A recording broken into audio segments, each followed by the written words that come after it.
আসসালামু আলাইকুম রহমতুল্লাহি ওবরকাতুহ। সম্মানিত দর্শক, শেখ হাসিনা সরকারের পতনের পূর্বে বাংলাদেশে যেভাবে একটা ভারত বিরোধী মনোভাব জাগ্রত হয়েছিল এবং ভারত বিরোধী রাজনীতি তখন তুঙ্গে চলে গিয়েছিল। ভারতের বিরুদ্ধে যে কোনো একটা কথা বললে বা ধরুন একটা দান বাক্স ফেলা হতো যে যদি এটা ভারত বিরোধী দান বাক্স, এখানে আপনি ১ টাকা দিলে আমরা খুশি হব। সেক্ষেত্রে প্রতিটি মানুষ দৈনিক কোটি কোটি টাকা সেখান থেকে আয় করতে পারত। তো এই যে ভারত বিরোধী যে ন্যারেটিভটি শেখ হাসিনার পতনের ১ বছর আগের থেকে প্রবল আকার ধারণ করে, তারও ১ বছর আগের থেকে এটা শুরু হয়, অর্থাৎ ২০২২ এবং ২৩ সনে ২০২২ এবং ২৩ সনে এটা ফর্ম হয়, যেটাকে বলা হয় ঘৃণা, হেট্রেট। এটা অর্গানাইজ হয় ২০২৩ সনের মাঝামাঝির সময়, আর এটার ফলে শেখ হাসিনা সরকারের পতন ঘটে আগস্ট মাসে। আমাদের দেশে যেটা হয়, যখন ভারত বিরোধী প্রচারণাটা খুব প্রবল হয়, এটা আমাদের জাতীয় জীবনে একটার পর একটা দুর্ঘটনা ঘটিয়ে ফেলে। কখনো ভারতের প্রো ইন্ডিয়ান যে পক্ষ আছে তাদেরকে ভ্যানিশ করে দেয়, কখনো এন্টি ইন্ডিয়ান যে শক্তিটা আছে সেই শক্তিটাকে শেষ করে দেয়। আমি ইতিহাসে কয়েকটা ঘটনা বলি। ১৯৬৬ সন থেকে ৬৯ পর্যন্ত প্রচণ্ড ভারত বিরোধী একটা, যাকে বলা হয়, ন্যারেটিভ তৈরি করা হলো। প্রচণ্ড ভারত বিরোধী ন্যারেটিভ তৈরি করা হলো এবং ঠিক ওই সময়টাতে পাকিস্তান সরকার এই ভারত বিরোধী ন্যারেটিভকে কাজে লাগার জন্য আগরতলা ষড়যন্ত্র মামলা দায়ের করলো বঙ্গবন্ধুর বিরুদ্ধে। আচ্ছা, এর আগে 1965-এ পাকিস্তানের সাথে ভারতের যে যুদ্ধ হলো, সেই যুদ্ধ তার প্রেক্ষিতে ৬৬-র যে আন্দোলন, সেই আন্দোলনটা পাকিস্তানের বিরুদ্ধে হলো। আর পাকিস্তান সেই আন্দোলন থেকে নিজেদেরকে রক্ষা করার জন্য এখানে বিনিয়োগ করে একটা ভারত বিরোধী মনোভাব প্রচণ্ডভাবে তারা ছড়িয়ে দিল। ওই সময়টিতে বাংলাদেশি জাতীয়তাবাদ বা বাঙালি জাতীয়তাবাদকে তুলে ধরার জন্য যেভাবে কতগুলো পত্রিকা ছিল, তদ্রূপ পাকিস্তানি ন্যারেটিভগুলো প্রচার করার জন্য অসাধারণ জনপ্রিয় কতগুলো পত্রিকা ছিল, যেগুলো ভারত বিরোধী কিন্তু অনেক জনপ্রিয় ছিল। যেমন পূর্বদেশ, যেমন দৈনিক আজাদ, এই পত্রিকাগুলো ভীষণ রকম জনপ্রিয় ছিল। আর ইত্তেফাক তখন বঙ্গবন্ধু বা আওয়ামী লীগকে সাপোর্ট করত। ও অবজারভার ছিল। তো তারা কি করতো, কৌশলে পাকিস্তানকে সমর্থন করতো না, কিন্তু ভারত বিরোধী একটা ন্যারেটিভ তৈরি করতো। এবং এই ন্যারেটিভটা যখন একেবারে খুব তুঙ্গে গিয়ে পৌঁছে গেল, তখনই ৬৯-এর গণ অভ্যুত্থান হয়ে গেল। তো যখন ৬৯-এর গণ অভ্যুত্থান হয়ে গেল, ঠিক সেই সময়টাতে দেখেন সেই গণ অভ্যুত্থানটাকে ৭১-এর মুক্তিযুদ্ধে নিয়ে গেল। এরপর বঙ্গবন্ধুর জামানাতে কে কত ভারত প্রেমী হতে পারে? জাসদ ভারতপ্রেমী, সর্বহারা পার্টি ভারতপ্রেমী, মুজিব বাহিনী ভারতপ্রেমী, বাকশাল ভারতপ্রেমী, আওয়ামী লীগ ভারতপ্রেমী, ছাত্রলীগের ২ থেকে ৩টে গ্রুপ সবাই ভারতপ্রেমী। এবং এই ভারতপ্রেমীরা নিজেদের মধ্যে ঝগড়াঝাঁটি, মারামারি, কাটাকাটি করে ৭৫-এর ১৫ই আগস্ট অনিবার্য করে ফেলল। ৭৫-এর ১৫ই আগস্ট অনিবার্য করার পরে এরপরে যারা ক্ষমতায় আসলো তারাও ভারত বন্ধু। মানে ভারত তখন ওই গ্রুপটিকে বাদ দিয়ে দ্বিতীয় রেঞ্জের যারা প্লেয়ার আছে, খন্দকার মোশতাক, তাদেরকে নিলেন।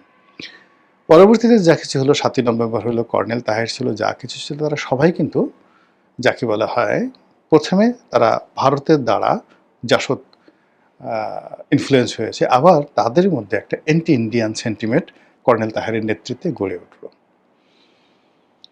এবং এই নেতৃত্বটা যখন সেই ভারতীয় রাষ্ট্রদূত, মানে যাকে বলা দূতাবাস আক্রমণ করলো এবং সমর সেনকে, রাষ্ট্রদূত, তাকে অপহরণের চেষ্টা চালালো এবং স্পট বেশ কয়েকজন কর্নেল তাহেরের লোক মারা গেল।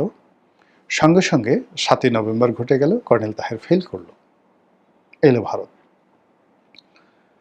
জিয়া রহমানের জামানাতে একই অবস্থা।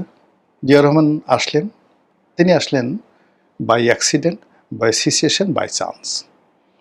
এবং এটাকে তিনি ম্যাটেরিয়ালাইজ করলেন এবং ম্যাটেরিয়ালাইজ করতে গিয়ে তাকে সাহায্য করলো আমেরিকা, তাকে সাহায্য করলো আইএসআই পাকিস্তান। পরবর্তীতে তিনি ভারতেরও সহযোগিতা পেলেন, ফলে ইট ওয়াজ ভেরি গুড টাইম। কিন্তু প্রথম সমস্যাটা হয়ে গেল ফারাক্কা নিয়ে, এবং ফারাক্কা নিয়ে যখন সমস্যা হলো তখন এবং দ্বিতীয় সমস্যা হলো জামাত নিয়ে। জামাত এবং ফারাক্কা নিয়ে এই দুটো সমস্যা জিয়াউর রহমান সাহেব প্রাণান্ত চেষ্টা করলেন মিটমাট করার জন্য। তিনি একদিকে এই সমস্যাটা সমাধানের জন্য ভারতের উপর চাপ দেওয়ার জন্য মাওলানা আব্দুল হামিদ খান ভাসানীকে নামিয়ে দিলেন, আর জামাত এবং পাকিস্তানপন্থীদের যে অগ্রযাত্রা বা তাদের যে দাপট, এটাকে বন্ধ করার জন্য তিনি ওই জামানাতে আহলে সুন্নাত ওয়াল জামাত, এখন বিএনপির অনেক লোক এই জিনিসগুলো বলতে পারবেন না, আহলে সুন্নাত ওয়াল জামাত তাদেরকে তিনি প্রমোট করলেন। আপনাদের মনে আছে যে, এবং ওই সময়টাতে কওমি ঘরানার যারা আলেম তাদেরকে তিনি মাঠে নামিয়ে দিলেন।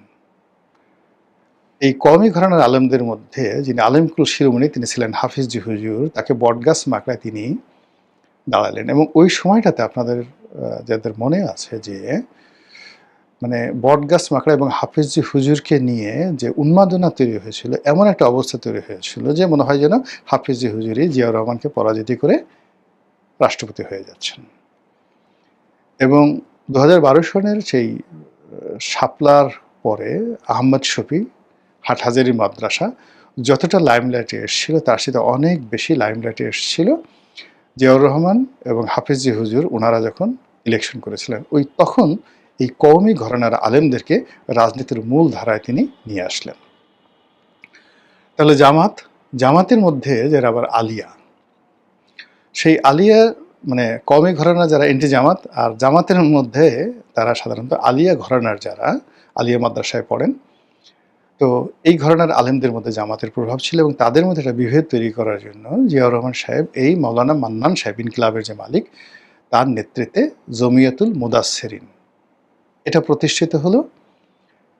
এবং মাওলানা মান্নান এইরকম সংগঠনটাকে এতটা শক্তিশালী করে ফেললেন যা কিনা জামাতের মুহূর্তের মধ্যে জামাতের যে ক্ষমতা স্টপ করে দিল। মাওলানা মান্নান এবং জমিয়াতুল মুদাসসিরিন পাওয়ারফুল হয়ে গেল এবং এরশাদের জামানাতে সেই ইনকিলাবের অগ্রযাত্রা এবং তিনি যে ধর্মমন্ত্রী হলেন এরশাদের, এটা একটা ভিন্ন প্রেক্ষাপট। তা বোঝার চেষ্টা করেন কিভাবে রাজনীতিটা ধুমায়িত হলো। এবং এত কিছু করে যেটা হলো সেটা হলো জিয়াউর রহমান সাহেব সম্পর্কে ভারত তাদের বিশ্বাস হারিয়ে ফেলল। দিস দ্য রিয়ালিটি, যে এত খেলতেছে, এত খেলার জন্য তো তাকে দেওয়া হয় না। ওভার অ্যাক্টিং এই যে বঙ্গবন্ধু মারলো, এই কারণে সে ওভার অ্যাক্টিং করছে। ভারত তাকে ওভার অ্যাক্টিং করতে বলেনি। দুর্ঘটনা ঘটলো, জিয়াউর রহমানের মৃত্যু হলো। এরশাদকে ভারত আসলে প্রাণান্ত চেষ্টা করেছে রাখার জন্য, কিন্তু সামহাউ দ্য সিচুয়েশন ইটসেলফ তার বিরুদ্ধে চলে গেছে। কিন্তু এরশাদকে অকুপাই করার জন্য শেষ মুহূর্ত পর্যন্ত, মৃত্যু পর্যন্ত এরশাদকে কিন্তু ওন করেছে ভারত। এবং ভারতের সাথে বিএনপির 91 সালে খালেদা জিয়া সরকারের যে সম্পর্ক নষ্ট হয়, যার কারণে তারা ক্ষমতা হারায় মূলত এই এরশাদকে কেন্দ্র করে। এরপর যে 11 হলো, এটাও ওই সময়টাতে যে ভারত বিরোধী যে কর্মকাণ্ড, 10 টাকা অস্ত্র, উলফাদেরকে প্রতিষ্ঠা করা, এই বিভিন্ন কারণে কি হলো, 11 সংগঠিত হলো, বিএনপি ক্ষমতাচ্যুত হলো। আবার আওয়ামী লীগ ক্ষমতা আসলো। আওয়ামী লীগ ক্ষমতা আসার পরে সেও বড় হতে 2018 সনের পরে আওয়ামী লীগ মনে করলো যে আমরাই আসলে ভারতকে নিয়ন্ত্রণ করব। এটাকে ভারত মনে করলো যে শেখ হাসিনা তাদের সঙ্গে ওভার অ্যাক্টিং করছে। যেভাবে মমতা ব্যানার্জির এই ওভার অ্যাক্টিংয়ের কারণে, অতি আত্মবিশ্বাসের কারণে মমতার পতন হলো, ঠিক সেম ওভার অ্যাক্টিংয়ের কারণে শেখ হাসিনাকে একটা শিক্ষা দিতে চেয়েছিল ভারত। এবং এটা আমরা যারা পলিটিক্যাল অ্যানালিস্ট ছিলাম আমরা অনেকেই কিন্তু এই কথাগুলো মিডিয়াতে ওই সময় বলেছি যে এটা সম্ভব না। যার যেখানে ওই যে জামাতের সাধারণ সম্পাদক যেটা এনসিবির সম্পর্কে বলছেন যে জন্ম নিয়ে বাপের সাথে পাঙ্গা নিও না। যার যেখানে শুরু, যার যেখানে জন্ম, ওই জায়গাটাতে আসলে কখনোই বড়ত্ব দেখাতে না। পিতার কাছে কখনো সন্তান বড় হয় না। তো ভারত এবং আওয়ামী লীগ, সেখানে আসলে ভারত বড় ভাই, আওয়ামী লীগ ছোট ভাই। ভারত যাই বলেন না কেন সেই জিনিসটা মনে প্রাণে শেখ হাসিনা শেষের দিকে বিশ্বাস করতেন না, এই জন্য তাকে একটা শিক্ষা দেওয়ার দরকার ছিল। ফলে শেষের দিকে তাকে অনেকটা ছেড়ে দেওয়া হয়েছে, আবার যখন দরকার তাকে উদ্ধার করা হয়েছে, কিন্তু দুর্ঘটনা ঘটে গেছে। এখন যারা ক্ষমতায় আছে, ইউনূস সাহেবের সাথে প্রথম দিকে ভারত কিন্তু সম্পর্ক রক্ষা করার চেষ্টা করেছে, কিন্তু সেখানে আইএসআই, তুরস্ক, চীনের যে উপস্থিতি, এটাকে ইউনূস সাহেব আসলে হজম করতে পারেনি। তিনি ওভার অ্যাক্টিং করার চেষ্টা করেছেন, ফলে ভারত তার দরজা বন্ধ করে দিয়েছে। সিমিলারলি এখন একই অবস্থা। বর্তমান সরকারের জন্য ভারত তার যত দরজাগুলোতে সে খোলার জন্য বসেছিল ইউনূসের জমানাতে, সেই সব দরজাগুলো একদিকে বন্ধ হয়ে গেছে।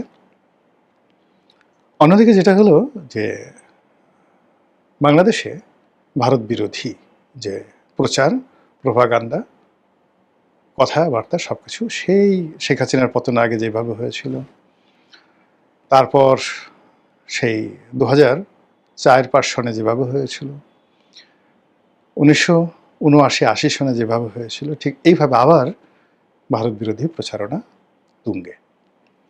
বিএনপির লোক বুঝে হোক না বুঝে হোক এই কাজটা করছে, জামাতের লোক তাদের স্বার্থের জন্য এই কাজটা করছে, পাকিস্তান এখানে মদদ দিচ্ছে, দেশের বাইরে যে সকল ইনফ্লুয়েন্সার রয়েছেন তারাও তাদের মতো এই কাজগুলো করছে, করে এখন ওই যে শেখ হাসিনার পতনের আগে 2023-এর আগস্ট থেকে 2024-এর আগস্ট পর্যন্ত যেভাবে বাংলাদেশে একটা ভারত বিরোধী মনোভাব ছিল, ঠিক একই মনোভাব, কিংবা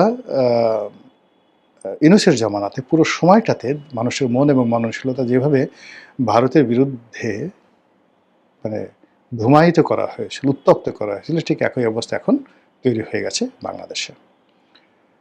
ফলে এটা কী পরিণতি আমাদের জন্য ডেকে আনতে পারে, কি ভয়ানক পরিস্থিতি তৈরি হতে পারে। আমরা কি এই যে ভারত বিরোধী যে মনোভাব, জনগণকে একত্র নিয়ে সত্যিকার অর্থে ইনকলাব জিন্দাবাদ করে ভারতকে দেখে দিতে পারবো, নাকি অতীতের সেই যে 1966 থেকে একেবারে 2026 পর্যন্ত আমাদের জাতীয় জীবনে যে দুর্ঘটনাগুলো ঘটেছে, এরকম কোনো দুর্ঘটনার কোনো সম্ভাবনা বা আশঙ্কা আমাদের আছে কিনা? মহান আল্লাহ আমাদের সবাইকে হেদায়েত দান করুন এবং হেফাজত করুন। আসসালামু আলাইকুম ওয়া রাহমাতুল্লাহি ওয়া বারাকাতুহু।